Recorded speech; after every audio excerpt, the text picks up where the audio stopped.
Radhe Radhe friends, मैं पल्लवी फिर से आपका अपने channel Shiva art and craft में स्वागत करती हूँ। तो आज मैं कान्हा जी के लिए लेकर आई हूँ नाइट ड्रेस भी बोल सकते हैं हम, कुर्ता पजामा भी बोल सकते हैं। तो ये गरम हमने कुर्ता पजामा बनाया है विद कैप, जिसपे हम ऊपर बंडी भी पहनाने वाले हैं कान्हा जी को। तो ये हमने जो ड्रेस रेडी करी है वो 9 और 10 नंबर लड्डू गोपाल जी के लिए रेडी किया है। 9, 10 और 11 नंबर लड्डू गोपाल जी के लिए रेडी की है। आप ये तीनों साइज़ को बहुत ही आराम से पहना सकते हैं। फिलहाल मैं आपको ये 7 नंबर लड्डू गोपाल जी को पहन के दिखा रही हूँ। बहुत ही ईजी इनकी मेकिंग है और उतनी ही ईजी इसको बनाना है। आप चाहें तो नीचे गरम पजामी भी पहना सकते हैं लड्डू गोपाल जी को, आपकी मर्ज़ी है, वो भी मैं आपको दिखाने वाली हूँ। तो ये यहाँ पर इसीलिए ढीला है और बड़ा भी है क्योंकि ये मैंने जो बनाई है वो फ़िलहाल 9 नंबर के लिए बनाई है। पर आप देखिए, ये पजामी भी पहना सकते हैं और ऊपर से हम ये पहनाएंगे कुर्ता जो कि बैक ओपन है। पहनाना बिल्कुल आसान है। अगर आप इस तरह की कान्हा जी के लिए ड्रेस बनवाना चाहते हैं तो बनवा सकते हैं। उसके लिए आपको मुझे व्हाट्सअप करना होगा। मेरा व्हाट्सअप नंबर है 7417526866 पर आप मुझे व्हाट्सअप मैसेज कीजिए साइज़ के साथ, तो आपको ये ड्रेस मिल जाएगी। तो ये देखिए, इसी वजह से इतना बड़ा आ रहा है क्योंकि ये बड़े कान्हा जी के लिए और छोटे को मैं आपको सिर्फ डेमो के लिए पहना के दिखा रही हूँ। तो ये देखिए, सिर्फ आपको इससे लुक पता चल जाएगी कि किस तरह की हमारी कान्हा जी की लुक आने वाली है। ऊपर से मैं इनको बंडी पहनाऊँगी।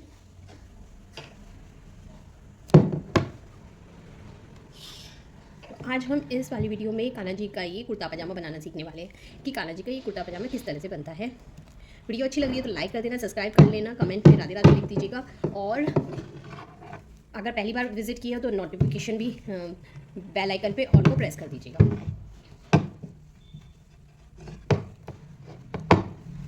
तो ये देखिए, ये हमारी कान्हा जी को बंडी भी बिल्कुल आ गई है। आप इसको बंडी को जो है इनर उसमें भी पहना सकते हैं, लड्डू गोपाल जी को इनर के रूप में भी। ये देखिए कितनी सुंदर हमारी कान्हा जी की यहाँ पर फिटिंग आई है। तो ये हमारे 7 नंबर के हैं इसलिए थोड़ा सा आपको इस तरह के लग रहे हैं, पर जब आप अपने 9 नंबर 10 नंबर 11 नंबर को पहनाएंगे तो बिल्कुल परफेक्ट यहाँ पर फिटिंग आने वाली है। ये हमने देखिए पहना दिया और आप देख सकते हैं कितना प्यारी यहाँ पर लुक आई हुई है। बैक साइड से भी देख लीजिए और फ्रंट साइड से भी देख लीजिए। आप इसको नाइट ड्रेस के रूप में भी यूज़ कर सकते हैं। अगर वीडियो अच्छी लगे लाइक करना, सब्सक्राइब करना, कमेंट में राधे राधे लिखना। तो चलिए वीडियो को स्टार्ट करते हैं। तो इस कुर्ते को बनाने के लिए मैंने यहाँ पर गरम कपड़ा ले लिया है। आज मेरा ये चेक कपड़ा है, जिसकी अगर मैं आपको यहाँ पर लंबाई बताऊँ तो यहाँ पर लंबाई मैंने 15.5 इंच, और अगर मैं आपको इसकी चौड़ाई बताऊँ तो यहाँ पर मैंने इसकी चौड़ाई जो है 7.5 इंच रखी है। सबसे पहले ये हम इस तरह से डबल फोल्ड कर लेंगे। डबल फोल्ड करने के बाद इसको एक बार फिर से फोल्ड कर लेंगे। बंद वाला पार्ट हमारा ऊपर की साइड होगा और खुला वाला पार्ट हमारा साइड। ये 2 साइड हमारी बंद हो गई है, 2 साइड खुली हो गई हैं, आपको देखने से पता चल ही रहा होगा। अब बंद वाली पार्ट में 2 इंच का निशान लगा लूँगी। 2 इंच का निशान लगा लूँगी क्योंकि मैं यहाँ पर ए शेप वाली आस्तीन बना रही हूँ और जिसकी लंबाई भी हमें यहाँ पर 2 इंच ही रखनी होगी। तो इस तरह से आपको 2-2 इंच का एक बॉक्स बना लेना होगा और जो ये वाला निशान है नीचे बिल्कुल किनारे तक आपको मिला लेना होगा, सीधी लाइन खींचकर। तो अब जो ये निशान हमने नीचे ये देखिए किनारे से मिलाया है, उसमें आपको यहाँ पर जो ऊपर की साइड हमने बॉक्स बनाया था वहाँ पर आपको ये थोड़ी सी यहाँ पर गोलाई दे देनी होगी और निशान पे हम यहाँ पर एग्जिट कट कर लेंगे। तो जैसे कि मैंने बताया था, ये 9, 10 और 11 नंबर लड्डू गोपाल जी के लिए आज हमने ये ड्रेस रेडी की है। अब जो नीचे से इसको हम 1 इंच तक हम इसको सीधा कर लेंगे ताकि हमारी बिल्कुल सीधी सी पट्टी आ जाए। तो इस तरह से आपने यहाँ पर सीधा कर लिया है। अब इसको हम एक बार खोल लेंगे। तो सॉरी, खोलना नहीं है, बंद ही रखना आप, मैंने गलती से खोल लिया था। इसको 20 सेंटर में हम बिल्कुल बीचों बीच यहाँ पे नॉचिंग लगा रहे हैं, पर आप पहले सीधा गले का कटिंग कर लेना, मैंने गलती बाद में किया है। और इसको इस तरह से खोलने के बाद जो एक पल्ला है हमारा, उसको मैंने इस तरह से फोल्ड करने के बाद एक साइड से मैंने इसको ओपन कर लिया ताकि हम कान्हा जी को आराम से पहना सके। तो इसको मैंने बिल्कुल इस तरह से 20 सेंटर में से करके और जो मैंने नॉचिंग लगाया था वहाँ तक मैंने इसको कट कर लिया है। तो जिससे हमारा एक पार्ट खुला हो गया है और एक पार्ट हमारा यहाँ पर बंद हो गया है। तो आपको इसी तरह से करना है। आप सभी साइज़ में चाहे तो इसे सभी साइज़ में बना सकते हैं। उसके लिए आपको मुझे कमेंट करना होगा तो मैं आपको बता दूँगी।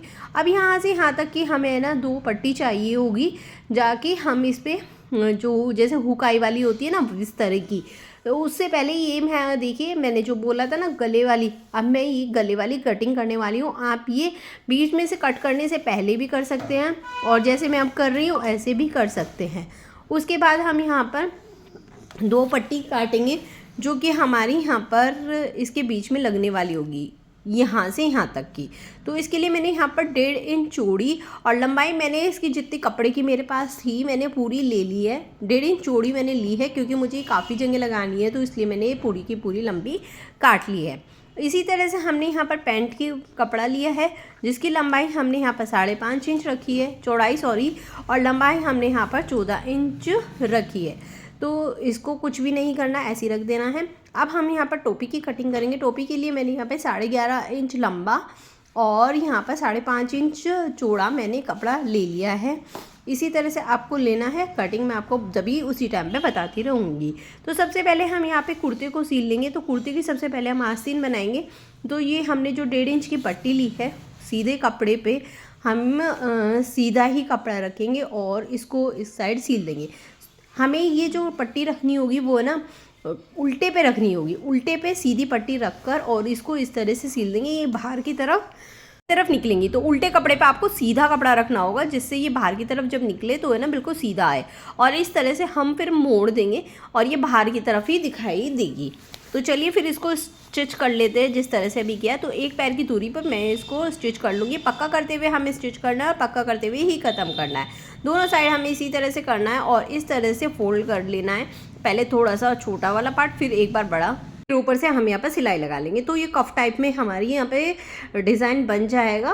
तो इसी तरह से हमने यहाँ पर दोनों आस्तीन पर मैं इसी तरह से डिज़ाइन ये पट्टी को लगाने वाली हूँ। ये देख सकते हैं आप, उल्टी तरफ मैंने सीधी रखी है और एक पैर की दूरी पर मैं ये स्टिच कर लूँगी। तो यहाँ पर एक पैर की दूरी पर ही आपको यहाँ पर सिलाई लगानी होगी। पक्का करते हुए मैंने यहाँ पर 2 रिपीट सिलाई लगाई है। अगर आप भी 2 रिपीट लगा रहे हैं तो पक्का करने की ज़रूरत नहीं है। उसी तरह से मोड़ लेंगे सीधी साइड और किनारे पे सिलाई लगा देंगे। तो इसी तरह से आपको भी करना है। तो यहाँ पर ये देखिए हमने सिलाई लगा ली है दोनों साइड। अब हम ये क्या करने वाले हैं, हमें यहाँ पर गले में सिलाई लगाने के लिए एक पट्टी काटनी होगी, जो कि देखिए कुछ इस तरह के कपड़े की काटनी होगी। उरेब का कपड़ा बोलते हैं, जो कि आप इस तरह से तिरछा काटेंगे तो है ना इसमें ना लचक आ जाएगी। तो आप भी अपने कपड़े को इस तरह से ही काटिएगा। काटने का तरीका मैं दिखा रही हूँ आपको। 1.5 इंच की पहले यहाँ पर पट्टी काटी है, इसी तरह से आपको ये पट्टी काटनी होगी। तो इसको मैं निशान पे ही काट लूँगी क्योंकि गला हमारा बहुत छोटा सा है, तो हमें छोटी सी पट्टी चाहिएगी। और मैंने यहाँ पर 10 इंच की ये पट्टी काटी थी। आप इसे कम भी काट सकते हैं और ज़्यादा भी काट सकते हैं, पर इतना ही काफ़ी है।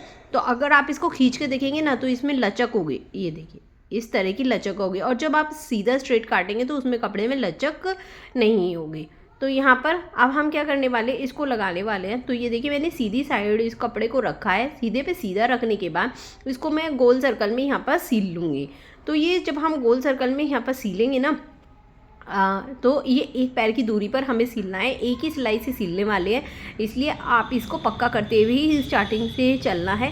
एक पैर की दूरी पर थोड़ी दूरी पर पैरों को उठाते रहेंगे और गोल सर्कल में इसको सीलते चले जाएंगे। तो इसी तरह से ये हमारा गले पे से कंप्लीट हो जाएगा। सिर्फ ये गोल सर्कल में ही करना है, आपको बाहर नहीं करना है। तो एक्स्ट्रा कपड़ा जो होगा उसको हम यहाँ से निकाल देंगे। और ये देखिए इस तरह से किस तरह से हमें यहाँ पर एक्स्ट्रा कपड़ा निकाल लेना है। ये देखिए मैंने कैंची से निकाल लिया है। इसको एक बार फोल्ड करेंगे, फिर एक बार फोल्ड करेंगे। तो ये आपकी मर्ज़ी है, आप दिखाना चाहते हैं तो दिखा सकते हैं और इसको बिल्कुल अंदर की तरफ फोल्ड करना चाहे तो अंदर की तरफ भी फोल्ड कर सकते हैं। तो इस तरह से हम इसको यहाँ पर जिस तरह से हमने आस्तीन पे दिखाया था उस तरह से भी दिखा सकते हो और आप चाहे तो इसको अंदर की तरफ भी फोल्ड कर सकते हैं। ये आपकी मर्ज़ी के ऊपर डिपेंड है कि किस तरह से आप पट्टी ये चाहते हैं। तो यहाँ पर मैंने ये इसको स्टिच कर लिया है और ये देख सकते हैं ये इस तरह की हमारी यहाँ पर पट्टी बन गई है। अब हमें यहाँ पे काज बटन वाली पट्टी लगानी होगी। तो यहाँ पर जो हम पट्टी लगाएंगे, एक तो हमारी बाहर की तरफ चमकेगी और एक हमारी अंदर की तरफ चमकेगी। तो ये सबसे पहले मैं बाहर वाली पट्टी लगा रही हूँ। तो ये सीधे के ऊपर मैंने सीधा पार्ट रख दिया है और ऊपर से हल्का सा मैंने मोड़ के रखा है। जहाँ पर हमारी गले की पाइपिंग थी उसके ऊपर मैंने हल्का सा मोड़ के रखा है ताकि जब हम इसको सीलें तो अंदर की तरफ फोल्ड हो जाए। पक्का करते हुए किया है और बिल्कुल जस्ट बराबर में इसके काट लिया है। अब इसको हमें पहले बाहर की तरफ ही ज़रा सा मोड़ लेंगे और फिर हल्का सा इस तरह से, और जो हमारी जो स्टिचिंग वाली पट्टी है उसके ऊपर इस तरह से रखकर इसको हम यहाँ पर किनारे पे सिलाई लगा देंगे। तो ये हमारी कम से कम हमारी आधा इंच तक बाहर ही दिखाई देगी क्योंकि ये इस पर हमें ना अपनी बाद में वेल्को लगाने वाले हैं। तो कुछ इस तरह से हमारी ये पट्टी दिखाई दे रही है। अब जो दूसरी पट्टी हम दूसरे पार्ट पे लगाएंगे इसको हमें बिल्कुल भी दिखाई नहीं देना है, क्योंकि ऊपर की साइड आएगी तो इसको हमें बिल्कुल भी यहाँ पर दिखाना नहीं है। तो इसको आपको अंदर की तरफ फोल्ड करना है। सीलने का तरीका बिल्कुल सेम होगा जैसे पहली वाली सीली थी, जस्ट उसके बराबर में रख के ऊपर की तरफ फोल्ड करके रखेंगे और इसको ऊपर से पक्का और नीचे से पक्का करते हुए काटेंगे। ऊपर से नीचे की तरफ फोल्ड करके किनारे पर सिलाई लगा लेंगे।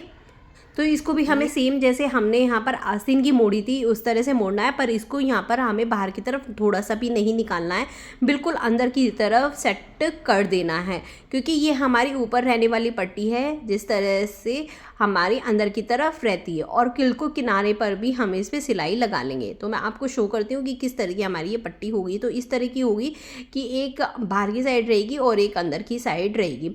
तो यहाँ पर हमारा कुर्ते की जो हमारी एक्स्ट्रा सिलाई थी वो हो चुकी है। अब हम यहाँ पर साइड फिटिंग देने वाले हैं काना कुर्ते को। तो उसके लिए देखिए ऊपर वाले पल्ले को हम नीचे वाले पल्ले के साथ इस तरह से मिला लेंगे और आस्तीन को बिल्कुल अच्छी तरह से मिला के हुए गोल सिलाई में हम सर्कल में इसमें यहाँ पे सिलाई लगाने वाले हैं। हमें एक लिमिट तक यहाँ पर सिलाई लगानी है। तो ये जब आप ये गले ये इस तरह से करने के बाद ये देखिए यहाँ तक मैं इस पर सिलाई लगाने वाली हूँ। अगर आप इंची टेप से देखें तो 1.5 इंच की दूरी तक मैंने ये सिलाई लगाई है। इस तरह से आस्तीन पे से लेके आते हुए आपको 1.5 इंच की तक ही सिलाई लगानी है। नीचे कुर्ती की तरह आपको इसको छोड़ना होगा। ऊपर बगल में से ये देखिए इस तरह से हम जब लेके आएंगे तो ये हमारी आस्तीन हो गई। अब इस यहाँ से ये यहाँ तक 1.5 इंच की दूरी तक मैंने यहाँ पर सिलाई लगाई है। एक पैर की दूरी पर ही मैं सिलाई लगा रही हूँ, ज़्यादा नहीं कर रही हूँ। इसी तरह से आपको दूसरी साइड भी करना होगा, 1 इंच एक पैर की दूरी पे करना होगा। ये देखिए बाजू की लगी और जब हम सीधे आ जाएंगे तो ये 1.5 इंच की दूरी तक ही हमें यहाँ पे सिलाई लगानी है। तो यहाँ पर आपको पक्का करना है और सीधी ही सिलाई को छोड़ना है, ना कि आपको तिरछी विरछी करनी है। ये सीधी ही आपको छोड़ना है। अब हम इनको सीधा कर लेंगे। सीधा करने के बाद अपने जो ये हमारे नीचे के खुले हुए चाक हैं इनको इस तरह से डबल फोल्ड कर लेंगे। तो इनको चाक बोलते हैं, जैसे जिस तरह से सूट में होते हैं उसी तरह के चाक हैं, उसी तरह से इनको फोल्ड कर लेना है। तो मैं अलग अलग सेपरेट फोल्ड करने वाली हूँ कुछ इस तरह से। ये देखिए इस तरह से मैं इनको फोल्ड करने वाली हूँ। तो आपको ऊपर की लेंथ के हिसाब से इनको फोल्ड कर लेना है कि ऊपर की लेंथ के हिसाब से, ताकि ऊपर की लेंथ भी अच्छी तरह से आ जाए। तो बिल्कुल सीधे आपको यहाँ पर सिलाई लगा लेनी है और पहले पल्ले से ही दूसरे पल्ले पर यहाँ पर जाना होगा। तो ये देखिए इस तरह से हमारी हो गई। अब मैं दूसरे पल्ले पे चली गई और दूसरे पल्ले पे भी इसी तरह से मैं यहाँ पर सीधी सिलाई लगा लूँगी। तो इसी तरह से हमें दोनों चाकों को रेडी कर लेना है। तो चलिए दूसरा चाक भी रेडी कर लेती हूँ फटाक से और दिखाती हूँ आपको। तो ये देखिए हमने दोनों चाक पूरी रेडी कर लिया। अब हमें नीचे से सिलाई लगानी होगी। तो नीचे से हमें ये कुछ इस तरह से फोल्ड करके 2 बार और यहाँ पे किनारे पे यहाँ पर सिलाई को लगाना होगा। तो चलिए फिर मैं फटाक से इसको भी पूरा कर लेती हूँ और फिर आपको पैंट बनाना सिखाती हूँ। बहुत ही इजी है, बहुत ही इजी तरीके से आप इसको बना सकते हैं। अगर वीडियो अच्छी लग रही है तो लाइक कर देना, सब्सक्राइब कर देना, कमेंट में राधे राधे लिख दीजिएगा और ऐसी वीडियोज़ को देखने के लिए मेरे चैनल पर बने रहिएगा और फ्रेंड के साथ शेयर जरूर कीजिएगा। अब ये देखिए हम यहाँ पर वेल्को लगा रहे हैं। तो चिपकाने वाला पार्ट है ना, वो मैंने उस पर लगाया है जो हमने बाहर की तरफ पट्टी लगाई है, यानी उल्टे हाथ की तरफ मैंने ये लगाई है। आप ये देख सकते हैं उल्टे हाथ की तरफ मैंने ये वेल्को को यहाँ पर चिपका लिया है और सीधे हाथ की तरफ मैंने अंदर की साइड, यानी जो मैंने अभी लगाई थी वो ऊपर की तरफ लगाई थी और एक पट्टी मैं लगाऊंगी अंदर की तरफ। तो ये भीतर और बाहर का सिस्टम हम यहाँ पर दोनों को दोनों कर लेंगे और यहाँ पर हम इसको धागों को कट कर लेंगे। तो इस तरह से ये हमारे यहाँ पर कुर्ता बिल्कुल रेडी हो गया है। ये देख सकते हैं आप। अब जब इस पर प्रेस कर लेंगे ना तो बिल्कुल प्यारी सी यहाँ पर फिनिशिंग आ जाएगी। उसके बाद अब आ जाते हैं हम अपने पैंट पर। पैंट पर सबसे पहले हम इसको डबल फोल्ड करके यहाँ पर नीचे से किनारी बना लेंगे। तो इस तरह से हम यहाँ पर किनारी बना लें और बिना अस्तर का कर रहे हैं तो बहुत ही सुंदर सी हमारी यहाँ पर लुक आने वाली है और बहुत ही सुंदर सा हमारा यहाँ पे ड्रेस रेडी होने वाली है। ऊपर की साइड हम लास्टिक को लगाते हुए यहाँ पर इसको करेंगे। उसके लिए मैंने यहाँ पर लास्टिक रख दी है। ऊपर की साइड भी हमें नीचे की तरफ फोल्ड करना है, बस बीच वाले पार्ट पे हमें लास्टिक रखनी है। और लास्टिक जब हम लगाएंगे ना तो उसको खींचना नहीं है और लास्टिक पे हमें सिलाई नहीं लगानी है, क्योंकि हम एंडिंग में जब लास्टिक को खींचे तो वो इजीली खिंच जाए। डोरी की तरह हम इसको लगा रहे हैं तो इजीली हमारी यहाँ पर लग जाएगी, कुछ भी नहीं करना है। बस डोरी में क्या होता है कि बहुत बड़ा पार्ट दिखाई देता है, इसमें है ना बड़ा पार्ट नहीं दिखाई देता। और इसको इस तरह से फोल्ड कर लेंगे और डबल फोल्ड करके देख लेंगे कि कितना हमको चाहिए। तो मैंने वो देख लिया है और वो बिल्कुल सेट होने के बाद मैं ऊपर यहाँ पर लास्टिक पे 3-4 सिलाई लगा रही हूँ ताकि हमारे लास्टिक वापस वो फोल्ड ना हो जाए। अब कपड़े को हम उल्टी साइड से ही डबल फोल्ड करने के बाद यहाँ पे किनारे पर भी एक पैर की दूरी पर सिलाई लगा लेंगे कुछ इस तरह से। देखिए हमने डबल फोल्ड कर लिया और किनारे पे यहाँ पर हम इस पर सिलाई लगा देंगे। तो मैंने यहाँ पर पक्का नहीं किया था तो इसलिए मैंने यहाँ पर 2 सिलाई लगा दी है। 2 सिलाई लगाने के बाद अब इसको देखो बीचों बीच में यहाँ पर एक नोचिंग लगा लूँगी ताकि बीच सेंटर का मुझे पता चल जाए। और जो सिला हुआ पार्ट है मैं उसको नोचिंग से बिल्कुल मिला दूँगी। कुछ इस तरह से हमें इनको मिला देना है और हमें कुछ निशान लगाने हैं। आप चाहे तो अंदाजे से लगा दीजिए, पर मैं यहाँ पर 2 इंच का निशान लगा रही हूँ ऊपर से बिल्कुल लास्टिक की तरफ से, और पैरों की तरफ यहाँ पर 1.75 इंच की दूरी का रखने वाली हूँ ताकि ज़्यादा बड़ा बड़ा भी ना दिखाई दे। तो कुछ इस तरह से मैं लगा लूँगी। और जो मैंने ऊपर की साइड 2 इंच का निशान लगाया उस पर हम वी की शेप इसको दे लेंगे। अब जो मैंने निशान लगाया उस पर ही मैं इसको सीलने वाली हूँ। तो यहाँ पर जो है आपको भी 2 से 3 सिलाई तो लगानी ही लगानी होगी, क्योंकि जब हम कान्हा जी को पहनाते हैं तो यहाँ से स्टिचेस खुलने का बहुत चांसेस रहते हैं। तो यहाँ पर देखिए मैंने भी 2 सिलाई लगा ली है और इसको वी शेप में जो एक्स्ट्रा कपड़ा था उसको काट कर मेरे को बीचों बीच सेंटर पे मैंने इस पर कट भी लगा दिए ताकि है ना इसमें ना झोल ना आए। और ये देखिए हमारा यहाँ पर पजामा बिल्कुल रेडी हो गया झटपट, कितना जल्दी कुर्ता भी रेडी और पजामा भी रेडी। अब हम यहाँ पर रेडी करते हैं अपनी टोपी। तो टोपी को भी बिल्कुल सेम जिस तरह से हमने पैंट की नीचे किनारी मोड़ी थी उसी तरह से यहाँ पर किनारी मोड़नी है, बस इसकी थोड़ी सी बड़ी मोड़ेंगे और ये हमारी यहाँ पर हो गई है। अब इसको डबल फोल्ड करने के बाद हाफ पार्ट तक इसको सील लेंगे, वो मैं आपको दिखाऊंगी। तो 2 सिलाई लगाने के बाद ये देखिए और जो हमारा एक्स्ट्रा पार्ट होगा उसको हम निकाल देंगे। और ऊपर की तरफ हमें कुछ भी नहीं करना है, हाथ की सुई में हमें धागा डाल लेना है और 1 इंच नीचे की दूरी तक और इसको गोल सर्कल में ना टक करते हुए आना है। कुछ इस तरह से जिस तरह से हम ना कच्चा करते हैं उस तरह से इसको टक करते करते आएंगे गोल सर्कल में, जहाँ से स्टार्ट किया था वहीं पर ख़त्म करेंगे। और जो ये हमारा सिलाई वाले पार्ट है इसको मैंने ना एक तो उधर की साइड दबा दिया और एक इधर की साइड दबा दूँगी ताकि ये ना ये कान्हा जी को सर पे चुभे नहीं। और इसको पकड़ के खींच लेंगे तो ये सारा कपड़ा इकट्ठा हो जाएगा और उसको राउंड राउंड सर्कल में हम इसको बांध देंगे धागे से ही और नॉट लगा देंगे। अब नॉट लगाने के बाद धागे को तो हम कट कर लेंगे और ऊपर से जो हमारा एक्स्ट्रा फैब्रिक है उसको भी यहाँ से कट कर लेंगे। अब जब सीधा करेंगे तो हमारी यहाँ पर टोपी भी रेडी हो गई है और देखिए कितनी सुंदर सी हमारी टोपी की रुक आई है। ये कुर्ता हो गया, ये पजामा हो गया। कैसी लगी आपको ड्रेस कमेंट करके बताना जरूर। और आपको इस तरह की किसी भी साइज़ में कान्हा जी की ड्रेस चाहिए तो कमेंट करके आप मुझसे वो भी पूछ सकते हैं। चलिए लुक देख लीजिए, पहना के स्टार्टिंग में दिखा चुकी हूँ। उम्मीद करती हूँ आपको ये ड्रेस पसंद आई होगी और अच्छी भी लगी होगी। तो चलिए मिलते हैं नेक्स्ट वीडियो में। राधे राधे, हरे कृष्णा।